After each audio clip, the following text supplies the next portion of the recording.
When you're communicating with someone, make sure you are calm but excited. That means you need to figure out for yourself how to get to that state. But at the very least, remember to breathe.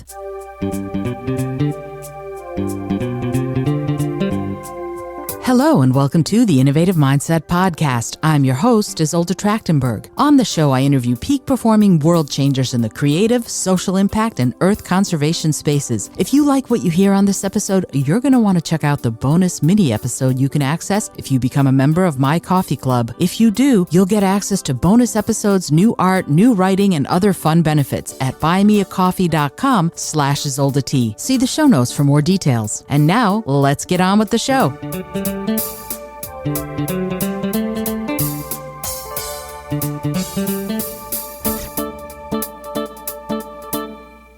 Hello, and welcome to the Innovative Mindset Podcast. I'm your host, Isolde Trachtenberg. Thank you so much for being here.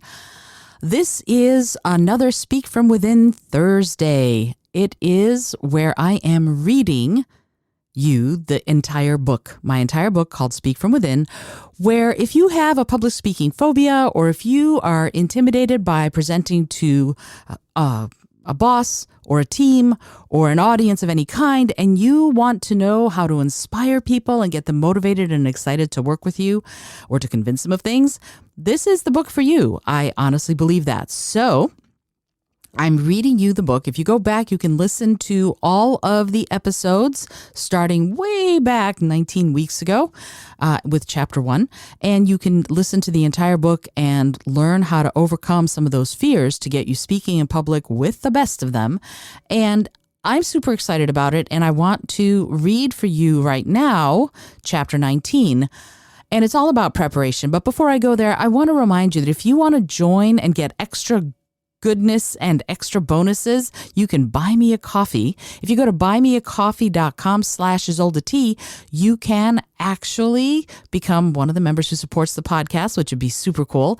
And you'll get lots of bonus little episodes and art and creativity that other people have not seen. So if you'd like to support the podcast, head over to buymeacoffee.com/Isolde T and do that. All right, let's get into Speak From Within, Chapter 19, Preparation. Let's discuss tactics. How do you prepare for the different scenarios in which you'll be communicating? Meetings, interviews, or public speaking events, you'll practice and prepare for each differently, although there are some commonalities. I realized something recently. I no longer practice to make it perfect. I practice to make it peaceful. I don't need to be perfect in my talks or workshops. I need to be prepared and I need to be authentic. When I'm real with my participants, we can get to the business of learning and growing much more quickly than if I'm perfect. Perfect intimidates. Real liberates. Thus, when you prepare for any sort of communication, aim for authenticity more than perfection. Meetings. The key here is research. Before you head into the meeting, ask for a list of the attendees. Research them beforehand. Knowing something about them and being able to establish that you've got something in common will help both of you. It'll put you at ease and it will show them you care enough to be prepared. As I said above, when you're communicating with someone, make sure you are calm but excited. That means you need to figure out for yourself how to get to that state. But at the very least, remember to breathe. And don't let the other people in the room get you riled up. Head over to the Proper Breathing Technique Deep Dive Demo video at the YouTube. You can go to the website at https://isoldet.com/speak-book under chapter 19 for a simple tutorial on how to breathe properly so you project confidence, calm, and peace. This technique will ensure you have enough breath in your body so your voice comes out resonant and strong. The physical aspects of preparing for a meeting mean that you sit properly both to carry yourself well and to feel more confident and present. I won't get physical here because other people have done better jobs than I at that. However, make sure you do take a few moments to stand in the Wonder Woman or Superman pose, feet shoulder width apart, hands on your hips, shoulders back and eyes looking forward before you walk into the meeting room. It might feel silly. It might also give you a little added energy. Shake hands firmly if you're in a culture that shakes hands. Some cultures do not shake hands, so it's up to you to learn where they're from and take your cues from them. Don't sit until invited to do so. And when you do sit, remember to breathe. Be sure to wear clothes that will not constrict your ability to take deep, slow breaths while you're sitting down. This is very important because when something is constricting your belly, you will have a tougher time breathing and exuding confidence. Worse, you might feel lightheaded. The second you're lightheaded, your brain works less efficiently, and the longer you stay lightheaded, the more your body concentrates on getting good, solid breaths. All of the other processes take a back seat. You might also flush. If your breathing becomes more rapid because you're not getting enough air, the blood will come to the surface, your heart will pump harder, and your breaths will be shallow. Are you starting to get the picture? If you get red-faced and anxious, it becomes a self-fulfilling prophecy and a vicious circle. The more anxious you are, the shallower your breaths will be. And if you take shallow breaths, you will also become more anxious. Another thing that changes when you have insufficient breath and breath support is your voice. Your voice gets shaky. It can get whisper soft. It can shudder. You might stutter. In short, you won't have what you need to sound confident, calm, and like you know what you're doing. The best thing to do in that situation is to stop for a few seconds and take a couple of deep breaths. While you're doing that, you look pensive, and that works just fine. If you can take that moment to do some thinking about what you need to say next, so much the better. And if the pitch of your voice rises when you're nervous or anxious, one fantastic way to counter that is to nudge your voice down into your chest. Breathe deeply and roll your shoulders back and engage your pectoral muscles. Then open your mouth and speak. If you believe your voice will still feel shaky, ask a short question and then breathe while it's being answered. Full breaths and engaged abdominal muscles will help your voice stay strong and solid. To stave off nerves and anxiety, get into the habit of doing daily breathing exercises like the ones in the video above. They will be quick and painless, and they will help. And if you need to calm down, but you literally only have a minute, try my Find Your Calm video. You can also find that one at the website. Use it before any meeting, interview, or speech. It'll revolutionize your performance. One last bit of guidance. Find out how formal the company or organization is. Then be one level more formal. Some organizations are warm and friendly, and some have a more regimented atmosphere. Gauge it beforehand, and you will have a better idea of how to interact and engage your counterparts so the occasion is a successful one. Presentations. If you're going to be presenting, get as much information as possible beforehand. Do you sense a theme here? Know how many people will attend. Know their general demographics, age, education level, interests, background, etc., their professions, and if possible, how they like to spend their time. Remember, you want to know as much as you can so you can tailor your remarks to make the most impact. The more you know, the better you will prepare. Get into the space early and pick out your focus points, the areas you'll be projecting to. Look for the corners and test out speaking/presenting to them. It goes without saying that you should be prepared to go on even if your computer fritzes out or your entire PowerPoint deck disappears in a puff of smoke right in the middle of your presentation. Know your stuff cold. Be able and willing to work from memory and to improvise. That will also help you answer any oddball questions the audience lobs your way. And don't wait for an emergency to show them you know your stuff. Know your topic. Learn the latest trends, do your research, and then wow your audience because that will help them accept you as an expert. Just be aware that you can't know everything, so have the humility and willingness to learn. I can't tell you how many times my students' wisdom has floored me. A stray comment or question can change perspective and reveal the miraculous to the person willing to see it. A quick aside, the PowerPoint deck. Some speakers rely on PowerPoint decks in order to make their point. Let's look at the name PowerPoint. It means that it helps you point or make your point powerfully. That's fabulous. And I don't think it's a bad thing, particularly since many audience members might learn visually rather than via audio. They might need images in order to process what you're saying.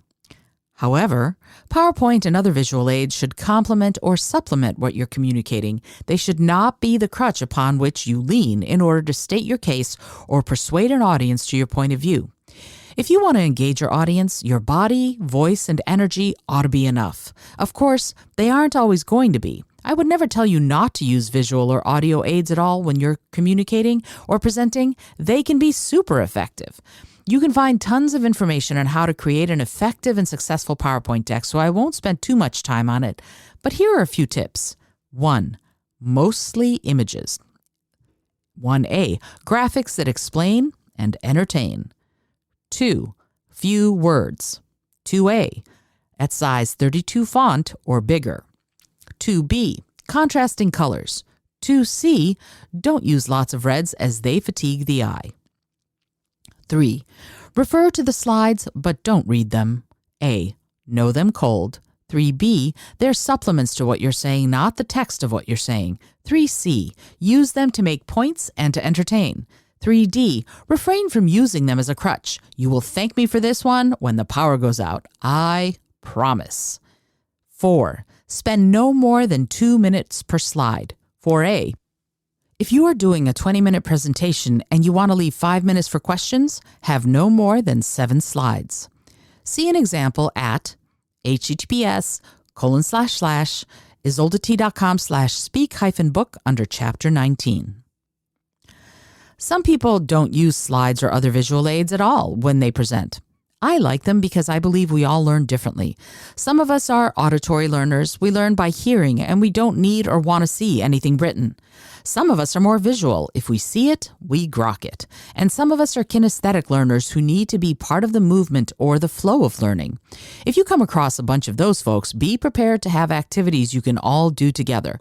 Get them up and get them moving. They will love it, and you will succeed. When I present or facilitate workshops, I combine all 3 ways of learning. We interact and discuss. We have visuals to help tell the tale, and we get up and at 'em to seal the deal. That combo knocks it out of the park every time. If you want help or ideas on how to incorporate activities and movement into your workshops, head over to https://isoldat.com/movement for a bunch of tools to get you started. Interviews. What is your role when you walk into an interview? Who are you? What are you planning to accomplish? Are you excited, nervous, confident, terrified, professional, idealistic? You can be a combination of all of these, but you don't have to show anything on the surface that you don't want to show. How cool is that? Sure, the, quote, real you, unquote, might be quaking in your boots. But what if you were to assign yourself the role of someone who is confident, competent, and a compelling communicator? What if you decided you're the perfect candidate, but the person interviewing you just doesn't know it yet? How might that feel? Try it on for size. Go stand in front of a mirror and say this to yourself a few times. I am a confident, competent, compelling communicator, and I am ideal for this position. That is my role. I will be playing the role of someone who is perfect for this. Say the words. Say them 3 times at least into the mirror. Make eye contact with yourself. You might even dare to smile as you say that. Here's the magic. If you believe it, it will work. See, I'm not writing this book for all of the people out there who can already stand up on any stage and shout, "Here I am, world." I'm writing it for the rest of us. I'm writing it for those of us who might be hiding a brilliant supernova under a bushel because we're too shy or too hesitant to speak up. If we are not naturally extroverted, if we don't have the gift of gab, but we find ourselves needing to behave as if we do, we must know the tips and tricks that'll get us through until we're ready to take center stage fully in our own skin. Again, don't get me wrong, I'm not telling you to be disingenuous. I'm saying you should walk in there as you, but as you do, throw on the cloak of your innermost confident and competent self. Before you go into that interview or meeting or presentation, arm yourself with the knowledge that you've got this. And always remember that fabulous question. If I were a person who was confident, competent, and a compelling communicator, what would I do? Answer that question for yourself. Your answer will be different from mine, but it will be no less effective. I've presented in front of ambassadors, celebrities, politicians, and first graders, some of the toughest audiences in the world. And if I'm ever doubtful about my abilities, I answer that question for myself before I start. If it helps, make a list of the answers and keep it in your pocket. Glance at it when you need it. Give yourself all the help you need to allow yourself to shine. See, I know we all have it within us. I am as certain of that as I am that the sun will rise tomorrow. And that was chapter 19. I hope that you enjoyed it, and I hope that you got something out of it. This is actually one of my favorite chapters because there's so much practical stuff in it. And I love that. I love being practical, and I love giving out practical wisdom and guidance to help you communicate, to help you say what you want to say in the best way possible, right? The way I look at all of this is, what do you need to say to the people you're speaking to? How do they need to hear it? And then what is the call to action? What do you want them to do when you're done? That's it. Ta-da! That's probably the key to presenting right there. I know it sounds simple, but it's actually a challenge. And you might see from me reading this book to you that it is a challenge. Anyway, I wanted to thank you for your attention, and I remind you that this audiobook is going to be an audiobook form on my website starting when the chapters are done. And there are only 2 chapters to go. There's chapter 20, and then there's the last few notes that I have about a couple of very crucial and important things to communication that make communication a lot more successful. After that, the audiobook will be available only on the website. It's not going to be available anywhere else, only at IsoldeT.com. At any rate, I am Isolde Trachtenberg. I hope you've enjoyed the episode. I would invite you to please either subscribe to the show or if you really love it, leave me a review. That would be amazing if you did that. Until next time, as always, I remind you to be bold, be creative, and most of all, be kind.